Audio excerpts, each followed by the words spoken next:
हे घे, आणखी सांग.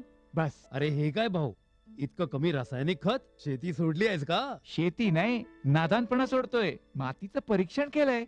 आता तर भाऊ जितकं आवश्यक आहे तितकंच खत शेतात टाकू. हा, शेतकऱ्यांनो, आजच आपल्या जिल्ह्याजवळच्या भूमी परीक्षण प्रयोगशाळेत मातीचं परीक्षण अवश्य करवा आणि मातीची पोषक तत्व, आर्द्रता व रोपांचा विकास बघता केवळ आवश्यकतेनुसारच पोषक तत्व घाला. आणि हो, मातीतलं गंधक, जस्त, बोरॉन सारख्या पोषक तत्वांविषयीही जाणून घ्या. खत आणि जैविक खताच्या योग्य उपयोगानं भूमीचा सकसपणा टिकवून ठेवा, उत्पादकता वाढवा, खर्च कमी करा आणि बहुमोल परकी चलन वाचवण्यातही सहकार्य करा. आणि हो, मंद गतीनं नायट्रोजन उपलब्ध करून देणारी खतं जसं कडुलिंबयुक्त युरियाला प्राधान्य द्या आणि युरियाचा पानांवर शिडकाव करा. अरे वा, तू तर खरोखरी समजूतदार झालास रे. आणखी माहितीसाठी संपर्क करा जिल्हा कृषी अधिकारी किंवा शेतकरी कॉल सेंटर. आई, मला खायला दे ना. धीर धर बाळू, अजून डाळ शिजली नाही. चिंता करू नको बाळूची आई, यंदाच्या बारीला डाळ चांगली शिजल.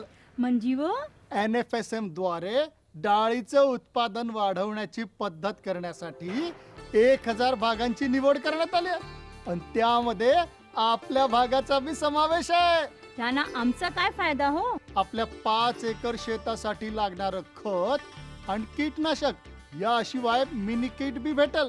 पर इतक्या डाळीचं करायचं काय? सरकारनं कडधान्याचं आधारभूत मूल्य खूप वाढवलं आहे आणि त्याच्या खरेदीची पुरी व्यवस्था केली आहे. त्यानं मिळकत बी वाढल. आमचा बाळू एक चांगल्या शाळेत जाऊन शेतीशास्त्रज्ञ बनल.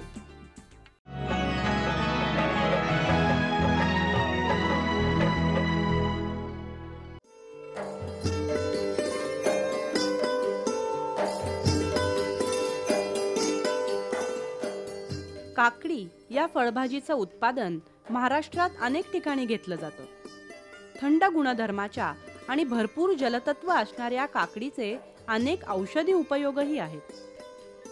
पोटाच्या विकारांवर तर काकडीचा गर आणि रस उपयुक्त आहेच, पण याशिवाय विविध सौंदर्य प्रसाधनांमध्ये सुद्धा त्वचा आणि डोळ्याच्या आरोग्यासाठी काकडीचा वापर होतो.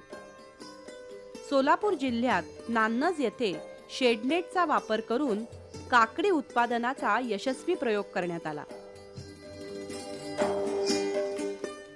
आमच्या या भागात नवीन प्रयोग म्हणून आम्ही शेडनेटचा प्रयोग केला आहे आणि आम्हाला या शेडनेटच्या प्रयोगाची माहिती आम्हाला कृषी सहाय्यक काळेसाहेब यांनी दिली आणि आमचा त्यांनी एक ग्रुप तयार केला. आम्ही 6 लोकांनी एक ग्रुप तयार केला. 6 जणांनी मिळून आम्ही आपल्या कृषी विभागाकडे आम्ही त्याचा प्रस्ताव दिला. त्यांनी आम्हाला मंजुरी दिल्यामुळे आम्ही हा प्रयोग साकारला आणि अशा त्यांच्या सहकार्यामुळे आम्ही या शेडनेटचं उभारू शकलो. तर आम्ही सुरुवातीला शेडनेट उभा केल्यानंतर पीक नियोजन किंवा कुठलं पीक करायचं ह्याची आम्ही सगळ्यांनी बसून चर्चा केली. चर्चा केल्यानंतर आम्हाला एक काकडीचा शेडनेटमधील प्रयोग चांगला वाटला म्हणून आम्ही काय केलं की शेडनेटमध्ये काकडी लावायची ठरवली.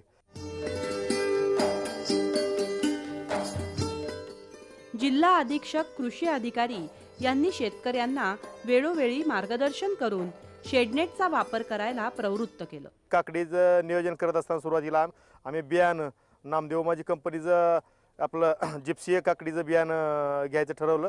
त्यानंतर आम्ही जमिनीची पूर्ण मशागत चांगली केली. मशागत केल्यानंतर साधारणतः आमचं 5.5 फुटावर 2 लॅटरल टाकून बेड तयार करून त्यात आम्ही पहिल्यांदा सुरुवातीला गांडूळ खत, भरपूर गांडूळ खत, शेणखत टाकलं. त्यानंतर त्यात PSB KSB टाकून आम्ही चांगले बेड तयार केले. त्यानंतर लॅटरल व्यवस्थित अंतरून त्याला आकार देऊन आम्ही सीड ट्रीटमेंट केली. आम्ही सीड ट्रीटमेंटमध्ये आम्ही सुरुवातीला आपलं स्टेमरिचमध्ये बियाणं भिजू घालून ते म्हणजे त्यात बियाणं भिजवल्यामुळे आम्हाला उगवण क्षमता चांगली वाटली. आणि सुरुवातीला ह्या सगळ्यात महत्त्वाचा आम्हाला फायदा म्हणजे या शेडनेटमुळं आम्हाला म्हणजे कीटकनाशकाचा जराही त्रास झालेला नाही, कारण आम्ही कीटकनाशक जास्त वापरले नाहीत आणि बुरशीनाशक थोडेफार वापरावं लागली. आता नान्नज येथे 6 शेतकऱ्यांनी एक ग्रुप करून या शेडनेटमध्ये काकडी उत्पादनाचा प्रयोग केला. लागवड केल्यानंतर कीटकनाशक, बुरशीनाशकांचा कमीत कमी वापर करण्यात आला. नोव्हेंबर ते जानेवारी अखेर 10 ते 15 वेळा तोडणी होऊन एका तोडणीत 300 ते 400 किलो काकडीचं उत्पादन या शेतकऱ्यांना मिळालं. आमच्या 6 जणांचा ग्रुप झाला, आम्हाला मार्केटिंग सोपं गेलं.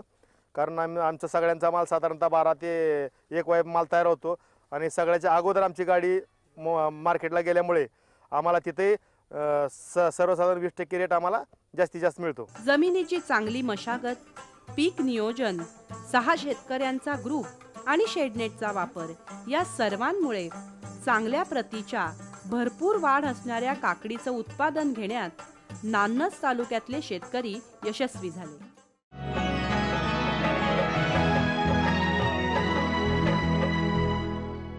सुगंधाच्या दरवळीमध्ये, स्वादाच्या बहारीमध्ये, प्रगतीच्या डहाळ्यांमध्ये, पसरणाऱ्या हास्यांमध्ये, हिरव्यागार झाडांमध्ये, मोठ्या मोठ्या सौद्यांमध्ये, गोड मधुर गुंजनामध्ये, आनंदाच्या चाहुलीमध्ये. NHM बागवानी मिशन. आमची आकांक्षा आपलं स्मितहास्य.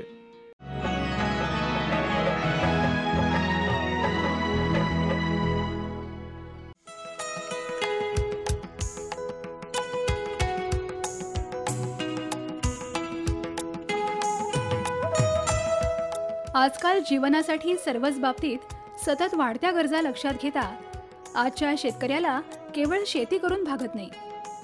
शेतीबरोबरच एखादा जोडधंदा असावा असं प्रत्येक शेतकऱ्याला वाटत असतं.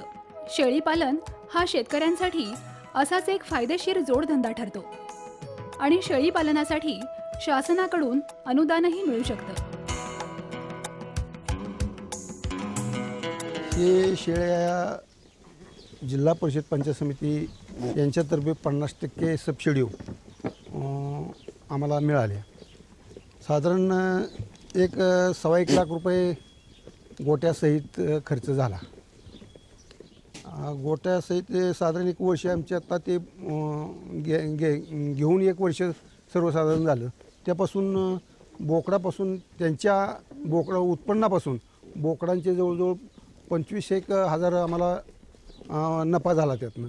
आणि शेळ्या, अधिक शेळ्या, एक बोकड 1 पाट अशी वर्षातून 2 आम्हाला वेतन मिळाली.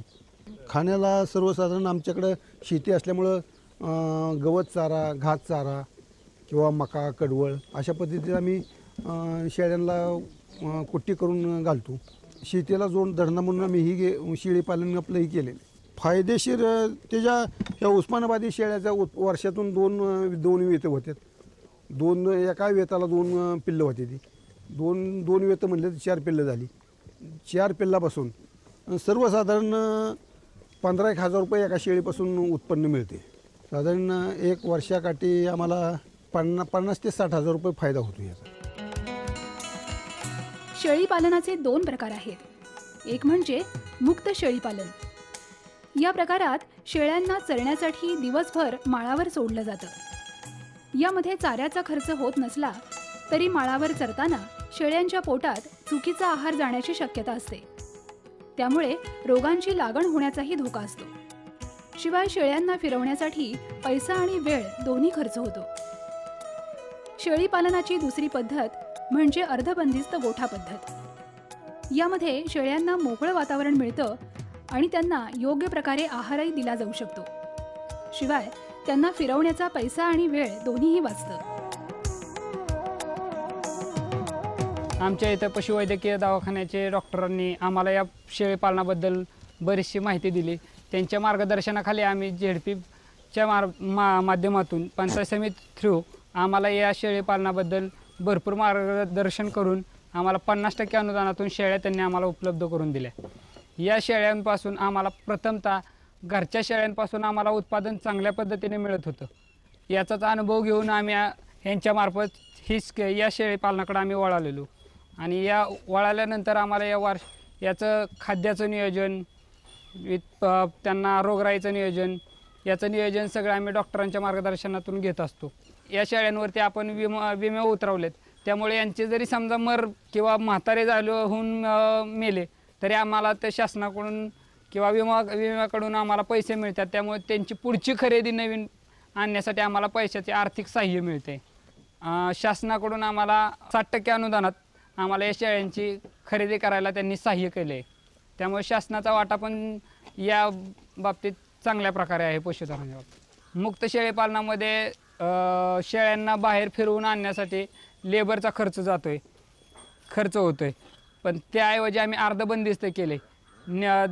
दिवसभर उन्हाच्या टायमिंगमध्ये आम्ही शेडमध्ये टाकतोय आणि दुपारी 4च्या नंतर आम्ही बाहेर त्यांना मोकळ्या हवेत बाहेर काढल्यामुळं त्यांचा होणारा खर्च म्हणजे सांभाळण्याचा खर्च, बाहेर फिरवून आणण्याचा खर्च आमचा वाचतो आणि आम्ही स्वतः करत असल्यामुळे जास्त फायदेशीर आहे.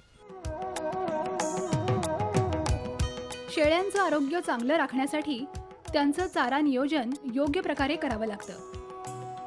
चाऱ्यामध्ये काय काय द्यायचं, किती वेळा द्यायचं आणि ते कशा प्रकारे द्यायचं याचा विचार करावा लागतो. चाऱ्याच्या नियोजनासाठी आम्ही मेथी घास, पन्हाळी घास, कडवळ, मका, लसूण घास, सुका चारा म्हणून आम्ही वाळी वैरण वापरतोय.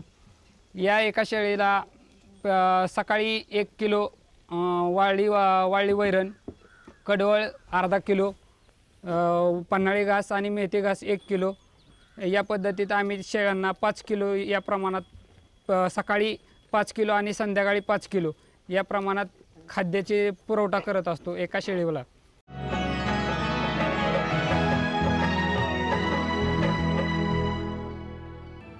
का वसूल करतेस बाबा, करतेस बाबा. तुकाराम, हे तुकाराम, हे शाळेला गेल्या ती. शाळेला गेला? अरे बा नाही सांगायचं तर पटेलाशा बॉल बाडे. वहिलाला म्या शाळेलाच गेलतो, म्हणजे फार्म स्कूलला, जिथं शेतकऱ्यांना पिकांचा उपज वाढवायच्या सर्व गोष्टी शिकवल्या जातात. जसं मातीच्या पोतानुसार कोणती खतं योग्य आहेत, कोणती बियाणं आणि गरजेनुसार कोणती कीटकनाशक उत्तम आहेत. खर्च बेताचा, लाभ मोलाचा. हे धर लाला, तुझं कर्ज फिटलंय.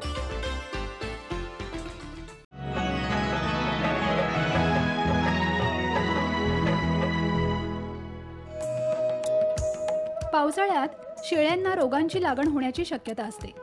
विशेषतः छोट्या पिल्लांना रोगांचा धोका जास्त असतो. यासाठी त्यांचं लसीकरण करावं लागतं आणि त्यासाठी पशुवैद्यकाचा सल्ला घेतला जातो.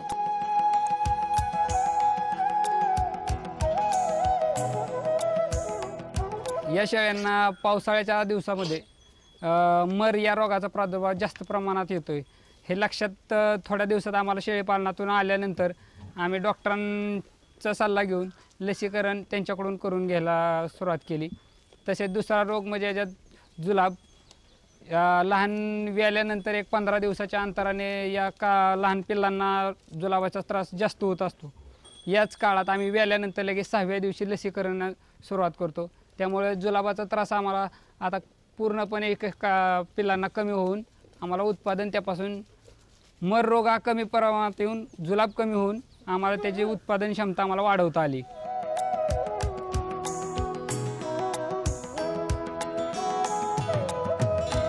आयुर्वेदामध्ये शेळीच्या दुधाला अनन्यसाधारण असं महत्त्व आहे. अनेक प्रकारच्या रोगांवर शेळीच्या दुधाचा उपाय केला जातो. ज्याप्रमाणे गाई म्हशींच्या शेणाचा खतासाठी उपयोग होतो, त्याप्रमाणेच शेळीपासूनही शेतासाठी अतिशय उपयुक्त असं लेंडी खत मिळतं. शेळीपालन हे मुख्यतः दूध आणि मांसासाठी केलं जातं. बोकडाच्या मांसाला बाजारात मोठी मागणी असते. इतर पशूंच्या तुलनेत शेळ्यांना चारा कमी लागतो आणि जागाही कमी लागते. वर्षातून 2दा शेळ्या व्याल्या जातात. त्यामुळे आम्हाला यापासून एका वर्षामध्ये 2 बोकड आणि 2 पाटी अशा प्रमाणात 4 पिलांना त्यांच्यापासून एका शेळीपासून उत्पादन मिळते. तर एका बोकडाची किंमत आत्ता बाजारामध्ये पाहिलं तर 380 रुपये किलोप्रमाणे मांस या प्रमाणात आम्हाला एका बोकडापासून 5,000 रुपये उत्पादन मिळते. तर या वार्षिकाठी आम्हाला बोकडांपासून 10,000 रुपये उत्पादन आणि पाटींपासून 10,000 रुपये असं एका शेळीपासून आम्हाला 15,000 ते 20,000 रुपये कमी जास्त प्रमाणात सरासरी काढली तर 15,000 ते 20,000 रुपये एका शेळीपासून उत्पादन मिळते. आत्ता तसं पाहिलं तर बाजारामध्ये मांस विक्रीला जास्त प्राधान्य दिलं जाते. आणि घाऊक व्यापाऱ्यांच्या मार्फत जर विकलं तर त्यांच्यापासून आपल्याला तोटा होण्याचा संभव येतोय. त्यामुळे आम्ही आपलं मांस उत्पादनासाठी जास्त प्रमाणात बोकडांची विक्री करतोय. पाटी स्वतः पाळून त्यापासून पुढचं प्रोडक्शन काढण्यासाठी आम्ही त्या स्वतःच पाळतोय. नवीन शेतकऱ्यांसाठी पाहिलं, एका गाईच्या खाद्यात याच शेळ्यांना 3 शेळ्या या जगू शकतात. त्यामुळे तसं दुधाचा रेट आणि हे जे पाहिले तर आपल्याला ह्या मांस एका शेळीपासून आपल्याला 15 ते 20 हजार रुपये फायदा होत असल्यामुळे एका गाईपेक्षा 3 शेळ्यांचं उत्पादन आपल्याला जास्त मिळते. भारतीय संस्कृतीमध्ये पशुधनाला खूपच महत्त्व आहे. घराजवळ गोठा असणं आणि तो पाळीव सशक्त पशूंनी भरलेला असणं हे समृद्धीचं लक्षण मानलं जातं. त्या पशुधनाची योग्य ती काळजी घेतली तर ते खरंच आपल्याला समृद्ध करतं. हेच शेळीपालन या शेतीसाठीच्या जोडधंद्यावरून आपल्या लक्षात येतं. त्यामुळेच कमीत कमी खर्चात जास्तीत जास्त उत्पादन देणारा असा हा व्यवसाय आहे.